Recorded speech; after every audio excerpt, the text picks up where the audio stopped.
오늘 우리에게 주시는 하나님 말씀은 느헤미야 2장 10절로 20절까지의 말씀입니다. 느헤미야 2장 10절로 20절까지의 말씀을 우리 한 절씩 교독하도록 하겠습니다. 호론 사람 산발랏과 종이었던 암몬 사람 도비아가 이스라엘 자손을 흥왕하게 하려는 사람이 왔다 함을 듣고 심히 근심하더라. 내 하나님께서 예루살렘을 위해 무엇을 할 것인지 내 마음에 주신 것을 내가 아무에게도 말하지 아니하고 밤에 일어나 몇몇 사람과 함께 나갈새 내가 탄 짐승 외에는 다른 짐승이 없더라.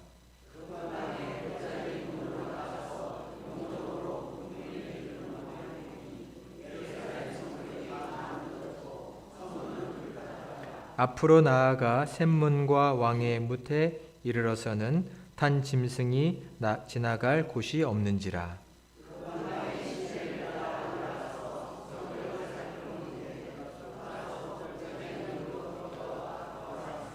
방백들은 내가 어디 갔었으며 무엇을 하였는지 알지 못하였고 나도 그 일을 유다 사람들에게나 제사장들에게나 귀족들에게나 방백들에게나 그 외에 일하는 자들에게 알리지 아니하다가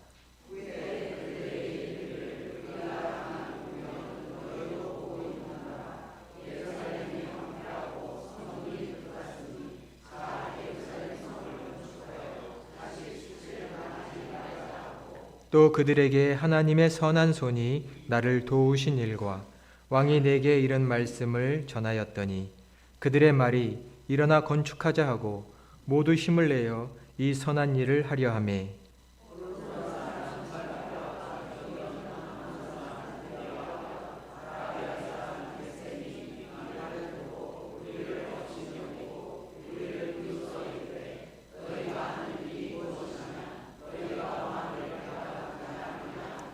다 같이 내가 그들에게 대답하여 이르되 하늘의 하나님이 우리를 형통하게 하시리니 그의 종들인 우리가 일어나 건축하려니와 오직 너희에게는 예루살렘에서 아무 기업도 없고 권리도 없고 기억되는 바도 없다 하였느니라. 아멘. 할렐루야. 오늘도 주님의 말씀이 우리에게 새 믿음과 결단 주시기를 간절히 축원합니다. 특별히 청년주의를 맞이해서 하나님의 귀한 은총과 축복이 우리 사랑하는 청년들에게도 함께 하시기를 간절히 축원합니다. 오늘은 지난 주일에 이어서 느헤미야의 믿음과 그의 리더십을 살펴보려고 합니다. 잠시 복습을 조금 해볼까요? 느헤미야는 당시의 가장 큰 제국 페르시아의 아닥사스다 왕이라는 그 왕의 술을 따라드리고 그 왕이 마시는 술을 책임지는 술 맡은 관원이었습니다. 왕이 마시는 술, 왕이 마시는 음식은 가장 신뢰할 수 있는 사람에게 맡기는 직책입니다. 한 제국의 왕은 시해당하기가 가장 쉽지요. 가장 믿을 만한 사람입니다. 그 자리에 느헤미야가 있었습니다. 그는 왕의 신뢰를 받는 사람이었고요. 또 그 자리에서 일생 편안하게 살 수도 있는 사람이었습니다. 그러한 그가 자기의 동족 유대인이 저 먼 고향에서 예루살렘의 성이 황폐하였고 성벽이 무너졌고 성문은 불탔다. 이런 처지에 동족들이 놓였다라는 소식을 들었을 때 그는 동족의 아픔을 자기의 아픔처럼 슬퍼했고 금식하고 무언가 내 동족을 위해서 해야 되겠다 작정한 마음으로 하나님께 기도했습니다. 그럴 때 하나님께서는 이 느헤미야의 길을 열어주셨죠. 지난주일 살펴본 것처럼 느헤미야가 왕이 그에게 너 왜 얼굴에 근심이 있느냐라고 했을 때 그는 용기를 내서 자기의 동족의 상황을 얘기했고 왕이시여 내가 동족을 찾아가서 그 성벽을 건축하고 싶습니다 라는 자기의 뜻을 밝혔습니다. 그 정도가 아니었죠. 왕한테 성벽을 짓고 내가 기거할 집을 짓기 위한 목재를 주십시오 라고도 요청을 했습니다. 그 정도의 믿음이었습니다. 하나님은 느헤미야를 도와주셔서요, 왕이 직접 느헤미야를 지킬 군대까지 붙여주었습니다. 놀라운 은혜를 입은 거죠.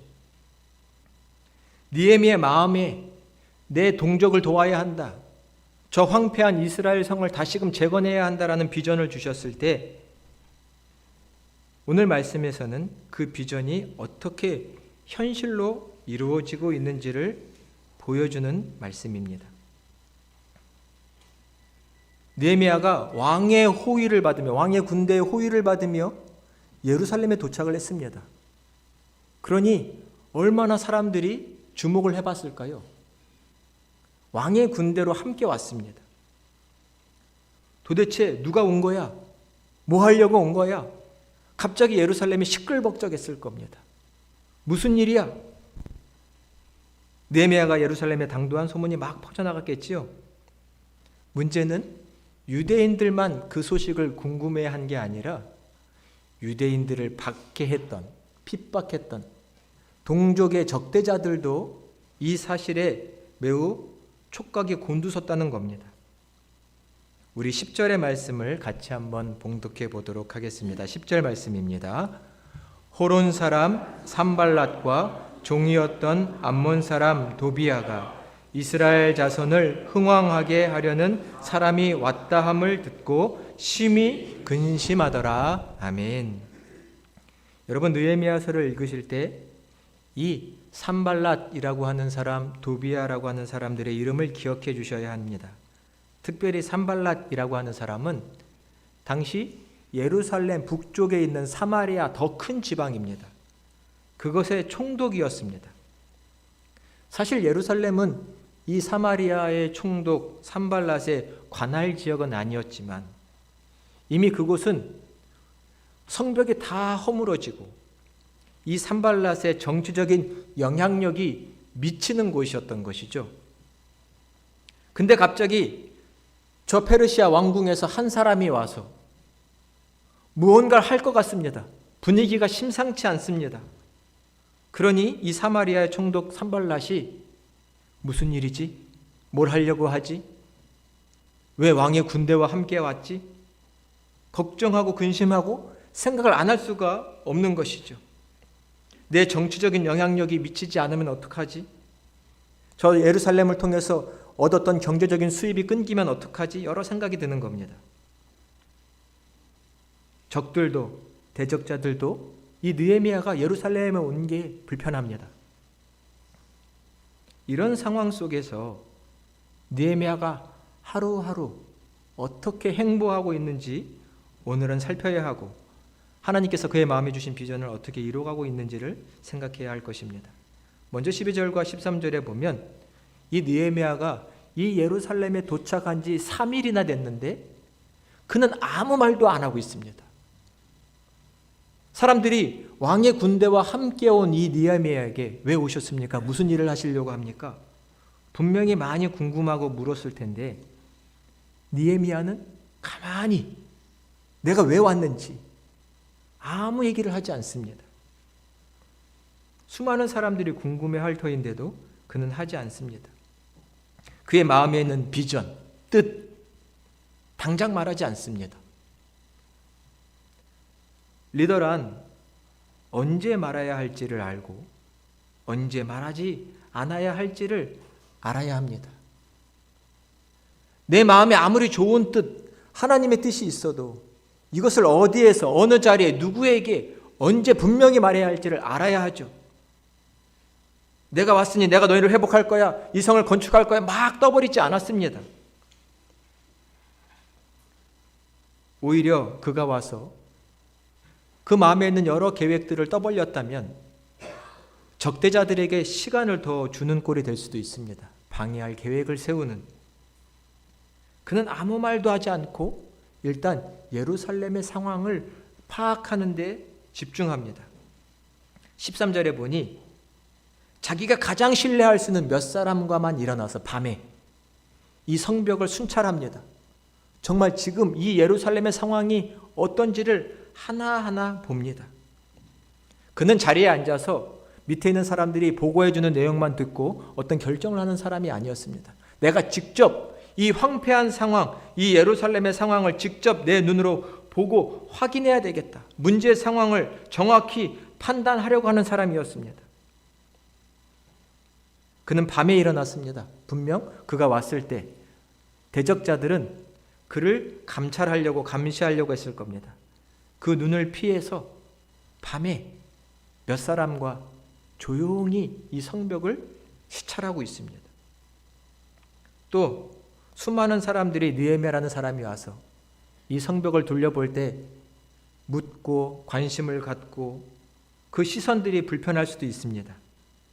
상황을 객관적으로 정확하게 파악하기 위하여 느헤미야는 조용한 시간 밤에 성벽 하나하나 둘러봅니다. 하나하나. 리더인 척하는 게 아니라 진실로 자기가 해야 할 일이 무엇인지를 정확히 파악을 하고 있는 것이죠. 필요에 맞게 제대로 일을 해내려는 리더십입니다. 어디가 무너졌고 어디를 어떻게 해야 하는지를 정확히 생각하는 거죠.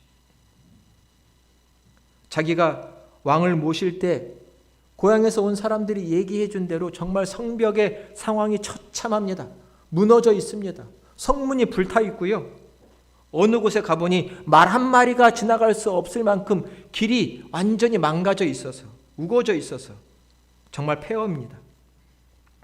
그런 상황을 느헤미야는 직시했고 다시금 자기가 기거하는 곳으로 옵니다. 당연히 하나님께 기도했겠죠. 하나님, 제가 여기서 뭘 해야 합니까? 이 사람들과 뭘 해야 합니까? 어떻게 해나갈까요? 그는 하나님께 기도했을 것이고 또 하나님께 믿음을 구했을 겁니다. 그리고는 드디어 3일 후에 공동체의 사람들을 모아놓고 지도자들을 모아놓고 그의 마음에 있는 뜻이 무엇인지를 말합니다. 우리 17절과 18절의 말씀도 같이 봉독해 보겠습니다. 후에 그들에게 이르기를 우리가 당한 곤경은 너희도 보고 있는 바라. 예루살렘이 황폐하고 성문이 불탔. 자, 예루살렘 성을 건축하여 다시 수치를 당하지 말자 하고 또 그들에게 하나님의 선한 손이 나를 도우신 일과 왕이 내게 이른 말씀을 전하였더니 그들이 말이 일어나 건축하자 하고 모두 힘을 내어 이 선한 일을 하려 하매. 아멘. 17절에 보니 그는 먼저 백성들 모두가 공감할 수 있는 내용을 말합니다. 여러분 봐서 알고 있지 않습니까? 지금 이 성벽의 상황이 어떻습니까? 얼마나 황폐한지 여러분이 매일 보고 있지 않습니까? 여러분 눈으로 묵도한 것을 알고 있지 않습니까? 유다인들이 다 아는 문제들을 얘기합니다. 우리의 처지가 이렇습니다. 백성들은 알고도 아무것도 못했습니다. 할 수 없었습니다. 이 무너진 성벽 다시 재건할 힘도 없었고 믿음도 없었고요. 주변의 이방인들은 이 성벽이 재건되는 걸 원치 않아서 정치적인 위협을 가하고 있습니다. 뻔히 알지만 아무것도 할 수 없는 이 처지에 느헤미야가 말합니다. 우리가 성을 건축합시다. 지금 합시다. 해봅시다. 그의 마음에 있는 이 비전을 분명하게 말합니다. 성읍을 건축합시다. 사람마다 마음엔 다 있던 얘기입니다. 이것이 회복됐으면 좋겠다. 이건 아니지. 근데 차마 내 입 밖으로 낼 수 없는 얘기입니다. 책임질 수도 없고 해낼 수도 없을 것 같아서. 근데 느헤미야가 오더니 성을 건축하자고 말합니다. 이 처참한 상황에 이 수치를 더 이상은 당하지 말자고 말합니다. 누구나 하고 싶었던 말을 이 느헤미야가 딱 꺼내놓습니다. 하나님 주신 비전을 따라서. 더 이상 이 수치를 당하지 맙시다. 이것은 한 개인이 당하는 굴욕이 아니라 이 유대인 하나님의 백성으로서 하나님께 영광 돌려야 할 그들의 처참한 모습을 수치로 표현한 것이죠.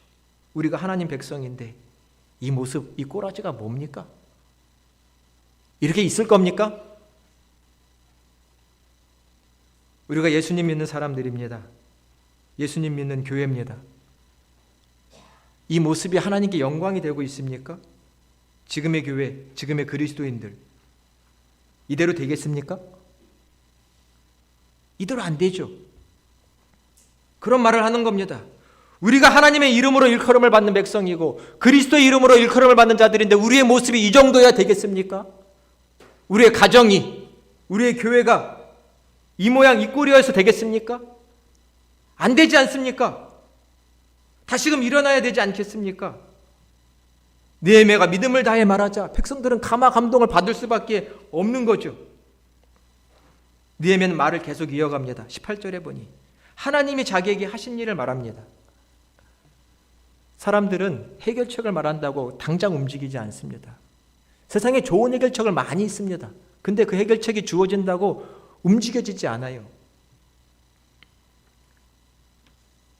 느헤미야는 하나님이 일하기 시작하셨다라고 말합니다.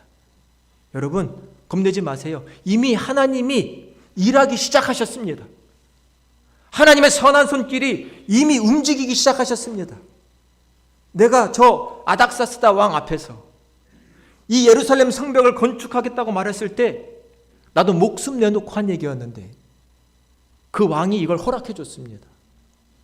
허락만 해준 게 아니고 이 성벽을 지을 수 있도록 목재도 내어줬습니다. 보세요. 나한테 군대를 붙여줘서 나를 호위하게 해줬습니다. 이거 하나님이 하신 일이 아니면 뭐겠습니까? 왕의 마음을 하나님이 움직이셔서 이렇게 하셨으니 하나님의 선한 손길이 이미 일하기 시작하셨으니 걱정하지 말고 우리 함께 이 성벽을 세워나갑시다 라고 말합니다. 하나님이 일하기 시작하신 것을 보면 사람들은 용기를 내어서 일할 수 있는 거죠. 여러분 어떠세요?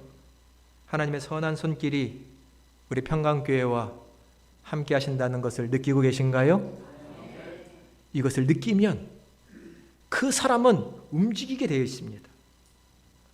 우리 평강교회에 많은 비전이 있습니다. 그 중에 다음 세대를 세우고 인재를 양성하고 우리의 청년들을 세우는 것 우리의 비전입니다. 하나님께서 그 선한 손길로 이 거룩한 사역을 이끌어 주시는 줄로 믿습니다. 보면 느끼면 함께 일하는 것이죠. 기도하고 함께 헌신하는 겁니다. 하나님의 손길을 느끼면 우리는 움직일 수 있습니다. 하나님의 손길이 함께 하시는데 뭐가 두렵습니까? 하나님의 손이 함께 하신다는데. 이 느헤미야의 증언을 듣자 백성들의 마음이 막 뜨거워집니다. 뭐라도 하고 싶은 거죠. 공동체가 이 거룩한 사역, 성벽을 일으키는 사역에 함께 하겠다고 말합니다. 18절 하반절에 보니 서로 말하기를 우리 일어납시다. 건축합시다. 뭐라도 해봅시다. 백성들이 막 힘을 냅니다. 지금 합시다. 공동체의 방향이 결정됐습니다. 힘을 모았고 하나하나 합니다. 우리 평강교회도 우리의 가정도 성령의 감화 감동으로 이런 귀한 모습이 이루어질 줄로 믿습니다. 하나님의 일이 이루어지려고 하면요 늘 대적하는 사람들도 있게 마련입니다. 산발랏, 도비야, 게셈 이런 사람들이 말씀해 보니 유대인들을 조롱합니다. 야, 너네 뭐 느헤미야 왔다고 뭐 될 것 같아? 내가 뭘 할 수 있겠어? 하지만 그들의 마음속에는 근심이 있긴 합니다. 하지만 말로는 조롱하고 비아냥거리죠. 19절에 보니 산발랏과 도비야가 말합니다. 너네 뭐 성벽을 짓고서 저 페르시아 왕한테 반역을 일으키겠다는 거야? 왕을 배반하겠다고 하는 거야? 정치적으로 협박하는 겁니다. 너네 반란 일으킨다는 혐의를 왕에게 고하겠다는 얘기죠. 반대를 하는 겁니다. 속내는 자기의 정치적인 영향력이 줄어들고 경제적인 이득이 줄어들까 걱정하는 거죠. 하나님의 일은 언제나 이런 외부적인 조롱과 반대를 만나게 되어 있습니다. 이게 자연스럽습니다. 교회가 부흥하려고 하면요 마귀가 역사하고요 그 마귀의 온갖 관계가 다양한 모습으로 나타납니다. 하나님 나라를 세워가려고 하면요, 믿음의 세대를 세워가려고 하면 마귀도 싫어하는 거죠. 하지만 느헤미야는 단호했고 그의 믿음을 드러냈습니다. 우리 20절의 말씀도 함께 봉독을 해보도록 하겠습니다. 20절입니다. 내가 그들에게 대답하여 이르되 하늘의 하나님이 우리를 형통하게 하시리니 그의 종들인 우리가 일어나 건축하려니와 오직 너희에게는 예루살렘에서 아무 기업도 없고 권리도 없고 기억되는 바도 없다 하였느니라. 아멘. 이 느헤미야의 믿음을 우리도 본받아야 될 줄로 믿습니다. 뭐라고 말하나요? 하늘의 하나님께서 우리를 형통하게 하실 것이다. 이 성벽 세우는 거 우리의 기술과 우리의 물질로 하는 게 아니라 하나님이 친히 세우기를 원하신다는 얘기입니다. 하나님이 시작하셨고 그분이 이루실 것이다. 그분이 형통하게 하실 것이다. 이거 우리가 우리의 뜻으로 세우려고 하는 거 아니다. 하늘의 하나님께서 세우시는 거다. 믿음의 언어죠. 증언입니다. 그리고 느헤미야는 이 유다 공동체의 정체성을 선언합니다. 하늘의 하나님의 종인 우리가 이것을 하는 거다. 그분의 종인 우리가, 즉 하나님이 시켜서 하나님이 원하셔서 하는 거지. 여기에 무슨 이유가 필요하냐? 어떤 인간이, 어떤 정치적인 힘이 이것을 막겠느냐는 겁니다. 하늘의 하나님이 시켜서 하는 거다. 하나님이 시키시는데 인간이 뭐라고 그것을 막느냐라는 것입니다. 여러분, 이런 마음으로 감동받아 보신 적 있으세요? 하나님이 시켜서 하는 건데 아무것도 걱정이 안 됩니다. 아무것도 두렵지 않은 거예요. 하나님이 시킨 거예요. 하나님 앞에서 누가 맡겠습니까? 하나님이 시작하셨고 하나님이 이루실 것이다. 그것을 느헤미야는 형통이라고 말하고 있습니다. 하나님이 다 하실 거다. 우리는 종으로서 거기에 쓰임받을 뿐이다. 너네가 뭐라고 하든 막든 중요하지 않다는 겁니다. 20절 하반절에 뭐라고 말하나? 너희는 이 예루살렘에서 아무 기업도 없고 아무 권리도 없다 라고 말하고 있습니다. 이 정도 믿음은 돼야 하나님의 일을 하는 거죠. 기도하시기 바랍니다. 하나님, 나에게 이런 믿음 주십시오. 하나님 한 분만 보이는 거예요. 나에게 말씀하신 하나님, 나에게 일을 시키시는 하나님. 그분만 보이면 세상은 작게 보입니다. 세상의 정치가, 권력자, 재물이 많은 사람, 우리가 하나님밖에 누가 있습니까? 느헤미야도 하나님밖에 없는 겁니다. 왕이 도와주긴 했지만 하나님의 선한 손길이라고 고백하고 있습니다. 오직 하늘의 하나님께서 우리 평강교회와 우리의 가정과 우리의 삶에 함께해 주실 줄로 믿습니다. 이 믿음으로 승리하시기를 바랍니다. 오늘 본문 뒤에 성전의 재건이 어떻게 이루어지고 있는지 3장에 아주 자세하게 나오고 있습니다. 3장의 특징을 보면 사람들의 이름이 쭉 나와 있고요. 그 사람들이 성벽을 어디에서부터 어디까지, 어떤 부분을 어떻게 세웠는지가 아주 자세하게 기록이 되어 있습니다. 시간상 다 읽을 수가 없습니다. 거기에는 제사장도 있고요. 물건을 파는 상인도, 금세공업자, 향료 만드는 사람, 평민의 가족들, 다양한 사람들이 나와 있습니다. 그 이름이 정확히 기록되어 있고요. 책임을 맡은 자들의 이름이 나와 있습니다. 3장에서 중요한 강조하고 있는 부분이 하나 있는데요. 그것은 무엇이냐면 자기의 집 맞은편 무너진 곳을 보수하고 성벽을 세웠다라는 표현입니다. 자기의 집 맞은편을 세웠다. 이런 표현이 6번 정도 나옵니다. 자기의 집 맞은편입니다. 나가면 보입니다. 나가면 눈 뜨면 보이는 곳이 이 허물어진 곳입니다. 맨날 그것을 보고도 보수하지도 고치지도 못했습니다. 알고 있는데. 근데 다르게 보입니다. 여기 내가 고쳐야 되겠다. 맨날 보던 곳인데.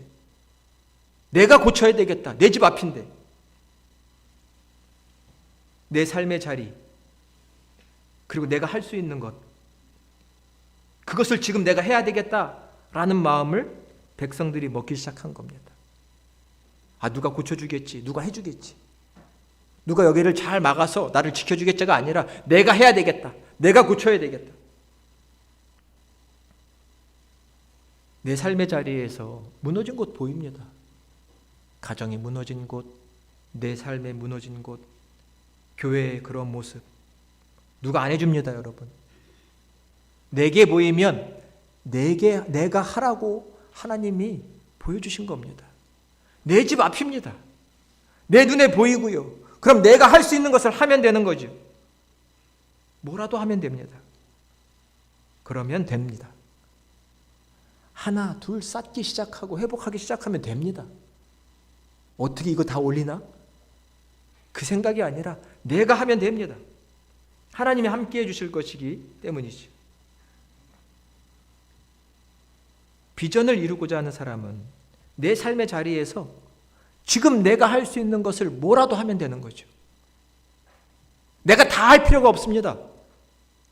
내 집 앞에만 하면 됩니다. 그런 것들이 모이고 합력하여 성벽이 지어져 가는 것이죠. 이 자리에 얼마나 다양한 우리 성도님들이 계십니까? 남녀 성별이 다르고 연령의 차이도 많습니다. 청년들도 와 있고 중년층, 장년층 다 있죠. 각자의 삶의 자리도 참 다양합니다. 내 삶의 자리에서 내가 할 수 있는 것을 하면 되죠. 평강교회를 위해서, 이 공동체를 위해서.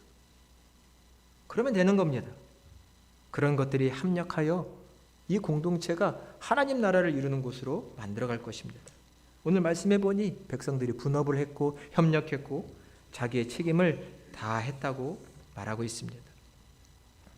사랑하는 여러분, 내 자리에서 이 교회를 위해, 몸된 교회를 위해 할 수 있는 것이 무엇일까 한번 생각해 보시기 바랍니다. 큰 것을 하는 게 아니라 내 자리에서 할 수 있는 것을 하면, 무너진 곳을 보수하면 하나님 나라가 세워지고 나는 그 가운데서 하나님이 누구신지를 더 깊이 깨닫게 될 것입니다. 또 한 가지 3장에서 중요한 기록이 하나 있습니다. 아쉬운 기록이지만 느헤미야는 명백하게 써놓고 있습니다. 우리 마지막으로 3장 5절의 말씀도 함께 봉독해 보겠습니다. 그 다음은 드고아 사람들이 중수하였으나 그 귀족들은 그들의 주민들의 공사를 분담하지 아니하였으며. 아멘. 3장은 누가 어떤 곳을 지었다라는 쭉 기록인데 그 중에 하나가 뭐냐면 드고아 사람들이 어느 부분을 중수하는데 그들의 귀족은 그들의 공사를 분담하지 않았다라고 되어 있습니다. 일하지 않았다는 겁니다. 성경에는요, 헌신한 사람의 기록도 있고 헌신하지 않은 자의 기록도 있습니다. 성령의 감화 감동을 받아서 하나님께 헌신하는 수많은 사람들의 기록도 있지만 일하시는 하나님의 역사를 보지도 못하고 눈이 감겨 있고 자기의 이득을 위해서 외면한 자의 기록도 이렇게 기록되어 있어요. 그들의 귀족들은 분담하지 않았다. 여러 이유가 있겠죠. 귀족들, 정치적인 사람들과 연결이 있어서 불편했을 수도 있고요. 자기의 많은 재산을 써야 되니 그게 싫었을 수도 있지만 어쨌든 그들은 이 성전 공사에 참여하지 않았습니다. 근데 성경에 그들의 내용도 기록합니다. 그들은 이 성전의 공사에 참여하지 않았다. 이 가운데 누구도 이러한 이름으로 남는 자가 없으시기를 간절히 소망합니다. 하나님 나라에 적극적으로 참여하는 사람, 헌신하는 그런 우리가 되어야 할 것입니다. 하나님 나라는 헌신과 정성으로 세워집니다. 다 모두가 같은 일을 할 수는 없습니다. 내 삶의 자리에서 할 수 있는 것을 해보시기 바랍니다. 교회를 위해서 기도해 주시고요. 건강한 몸이 있으시면 몸으로 봉사도 해 주십시오. 누군가를 가르치실 수 있다면 성경도 가르쳐 주시고 어린아이들도 가르쳐 주십시오. 전도를 원하시는 분들은 열심히 전도해 주십시오. 각자의 자리에서 할 걸 하면 됩니다. 내 재능과 달란트를 따라서 그렇게 성벽을 지어갑니다. 느헤미야가 우리가 건축하자라는 말은 공동체 회복의 선언이고 하나님 나라의 사명의 선언입니다. 사명. 여러분 사명자이십니까? 어떠세요? 사명이라는 말 속에는 우선순위가 명백합니다. 하나님의 일, 하나님의 사명 앞에 같이 견줄 게 없습니다. 심지어 내 생명도 여기에 견줄 수가 없습니다. 하나님의 나라의 사명만이 최우선순위이기 때문이죠. 내 생명도 아낌없이 하나님 나라를 위해 드릴 수 있는 자를 우리는 사명자라고 말합니다. 한 번뿐인 인생입니다. 두 번, 세 번 사는 인생이 없지요. 한 번 살아요. 한 번 사는 인생, 하나님의 사명자로 살아가시는 저와 여러분이 되시기를 간절히 축원드립니다. 하나님께 드리시죠. 내 생명도 삶도 하나님께 드려서 하나님의 손길과 함께하는 삶을 살아간다면 진짜 신앙의 생활이 무엇인지를 압니다. 사명을 감당하는 자, 일할 땐 일하는 자, 땀 흘려서 신앙의 보람을 아는 자가 되시기를 바랍니다. 느헤미야는 그 믿음의 결단을 하고 예루살렘까지 와서 성벽을 짓자고 말하고 있습니다. 하나님과 함께 하겠다. 하나님이 함께 하신다. 그리고 우리를 도우신다. 그러니 일합시다. 세웁시다. 이 결단이 있는 사람이었습니다. 지금도 하나님은 느헤미야와 같이 하나님의 마음에 감동을 받고 비전을 갖고 하나님 나라를 힘껏 세워갈 그 한 사람을 찾고 계십니다.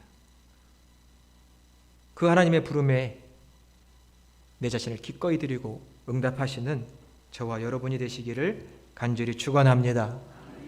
특별히 우리 사랑하는 청년들, 이 젊음의 때 하나님께 내 생명을, 내 삶을 드리고 맡겨보시길 바랍니다. 그분이 이끌어 주시고 그분이 쓰십니다. 그분이 쓰시면 됩니다. 그분이 쓰시면 그분께서 나를 통해 놀라운 일을 이루어 가실 겁니다. 이 하나님의 나라의 역사에 내 삶을 기꺼이 드림으로 하나님의 놀라운 나라를 이루어 가시는 저와 여러분이 다 되시기를 그리스도의 이름으로 간절히 축원드립니다.